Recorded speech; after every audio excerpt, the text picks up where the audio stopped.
That's where this device developed by Raytheon Company comes in.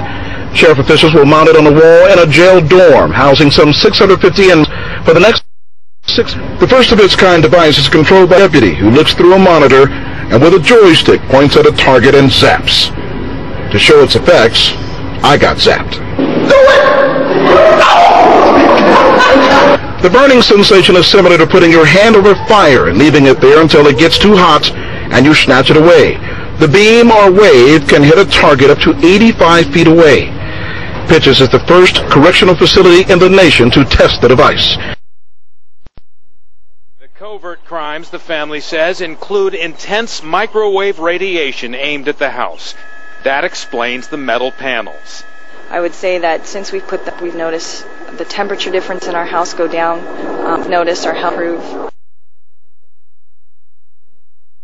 The D'Souza family includes 2 college-educated young women who say scientific instruments prove they are under attack. The trajectories we've tracked, it's been coming from the neighbors. First, you're skeptical, but we've tracked our health, the temperature in the home. We've had blankets that are supposed to reflect microwave as a shield to radar. They're radar reflective material, and microwave radiation is reflected off of aluminum, so it's a protective measure. Today, the D'Souza family tried to explain to us why they did it with binders of data and electronic measuring devices, which they prove their neighbors are bombarding them with microwaves and other kinds of radiation. If people can imagine one night that they couldn't sleep well and they woke up totally just exhausted, that's what we were experiencing every day. The father says since 9/11, his family has become a target because he is originally from Pakistan. And to be treated like this, like I'm a non-citizen.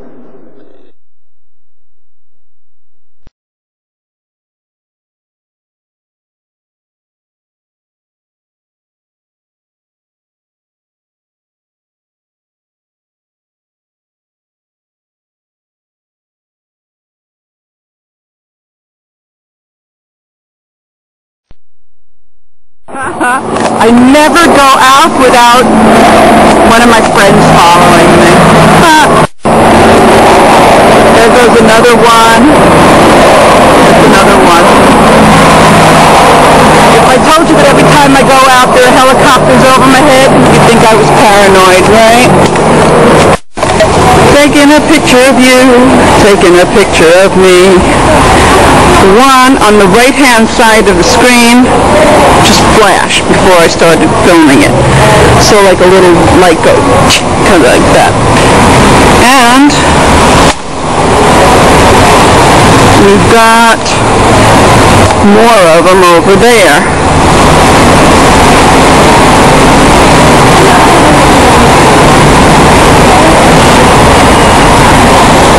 Now somebody might say that this has to do with security, but I'll tell you what, security hasn't been any more or any less since those cameras have been there. Only difference is that when I walked by before they were there, little lights didn't go. That's the whole difference. Did you see it flash just now? Yeah, there you go. I told you it flashes. I told you it does. That's the one that's facing right toward me. See the other ones are facing like on a 45-degree angle sort of to that? That one is right on me.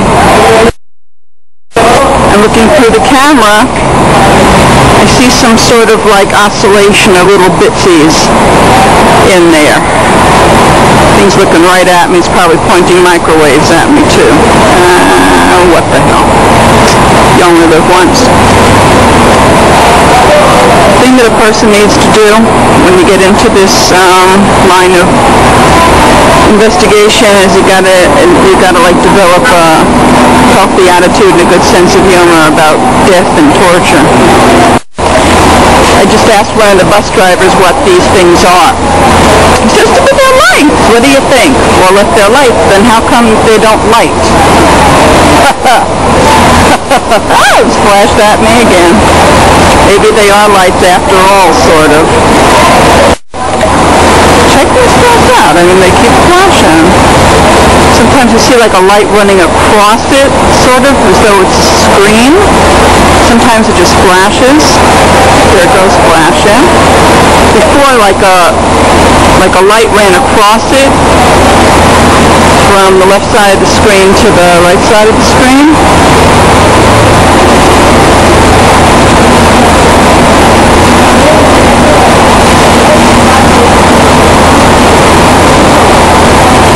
Taking pictures of you, taking pictures of me.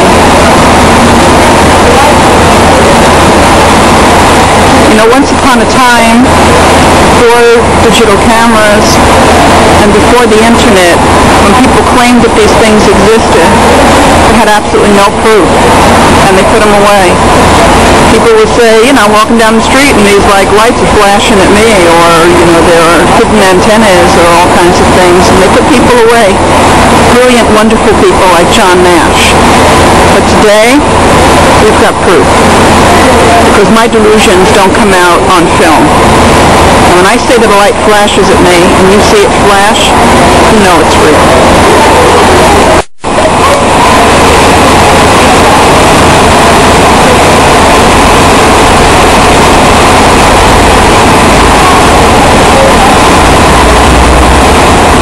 You can see activity.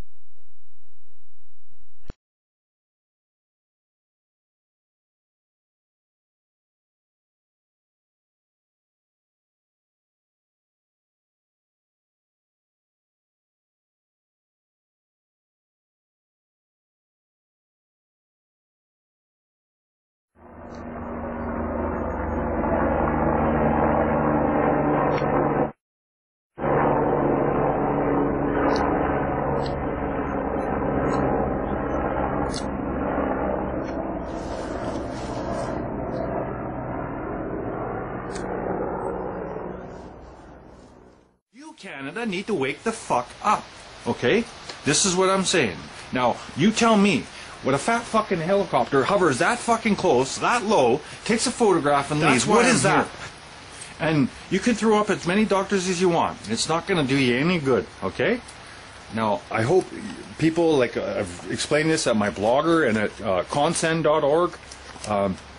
You have to understand that just because someone says a helicopter hovered over their home with the guy in a helicopter hanging out of it with a camera, doesn't mean he's fucking nuts, okay? It could be fucking true.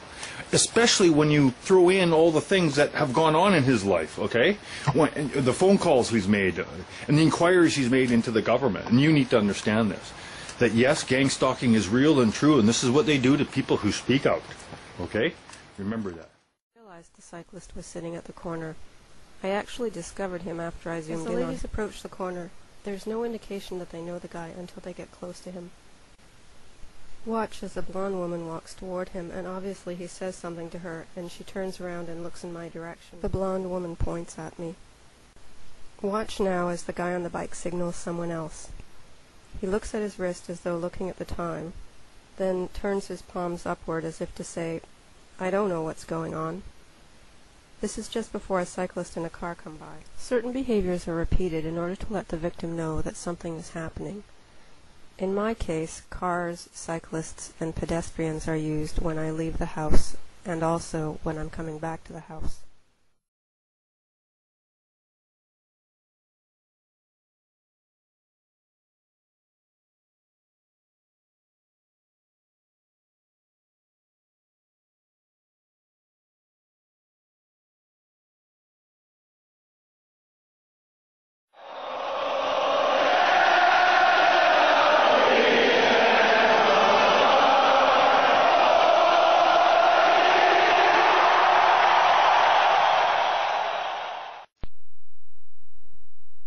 For the past 20 years, my wife Evie and I have been the victims of criminal activities perpetrated by a small network of individuals who are out to